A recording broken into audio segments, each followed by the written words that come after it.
ಇನ್ನು ಕೊಲೆ ಆರೋಪಿಗಳ ವಿರುದ್ಧ ಕ್ರಮ ಕೈಗೊಳ್ಳದ ಆರೋಪದಲ್ಲಿ ಬೆಂಗಳೂರಿನ ಪಿಎಫ್ಐ ಕಾರ್ಯಕರ್ತರು ಪ್ರತಿಭಟನೆಯನ್ನ ಮಾಡ್ತಾ ಇದ್ದಾರೆ. ಗೃಹ ಸಚಿವ ಡಾಕ್ಟರ್ ಜಿ ಪರಮೇಶ್ವರ್ ನಿವಾಸದ ಮುಂದೆ ಪ್ರತಿಭಟನೆಯನ್ನ ಮಾಡ್ತಾ ಇದ್ದಾರೆ. ಸದಾಶಿವನಗರದಲ್ಲಿರುವಂತಹ ಗೃಹ ಸಚಿವ ಪರಮೇಶ್ವರ್ ಅವರ ನಿವಾಸದ ಬಳಿ ಪ್ರತಿಭಟನೆಯನ್ನ ಮಾಡಲಾಗ್ತಾ ಇದೆ. ನವೆಂಬರ್ 10ರಂದು ಮೈಸೂರು ಜೈಲಿನಲ್ಲಿ ಮುಸ್ತಫಾ ಕಾರು ಅನ್ನುವಂತಹ ಕೈದಿಯನ್ನ ಕೊಲೆ ಮಾಡಲಾಗಿತ್ತು. ಮುಸ್ತಫಾ ಕೊಲೆ ಹಿಂದೆ ಕಾಣದ ಕೈಗಳ ಕೈವಾಡ ಇದೆ ಅನ್ನುವಂತ ಆರೋಪವನ್ನ ಮಾಡಲಾಗ್ತಾ ಇದೆ.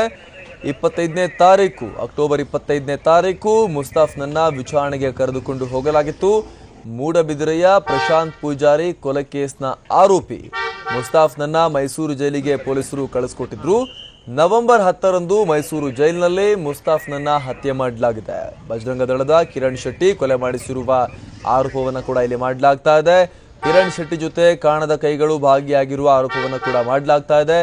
ಆರೋಪಿಗಳ ವಿರುದ್ಧ ಕೂಡಲೇ ಕ್ರಮ ಕೈಗೊಳ್ಳಬೇಕು ಅಂತ ಆಗ್ರಹಿಸಿ ಇದೀಗ PFI popular front of India ಸಂಘಟನೆಯ ಕಾರ್ಯಕರ್ತರು ಸದಾಶಿವನಗರದ ಗೃಹ ಸಚಿವ ಡಾಕ್ಟರ್ ಜಿ ಪರಮೇಶ್ವರ್ ಅವರ ನಿವಾಸದ ಮುಂದೆ ಪ್ರತಿಭಟನೆಯನ್ನ ನಡೆಸ್ತಾ ಇದ್ದಾರೆ.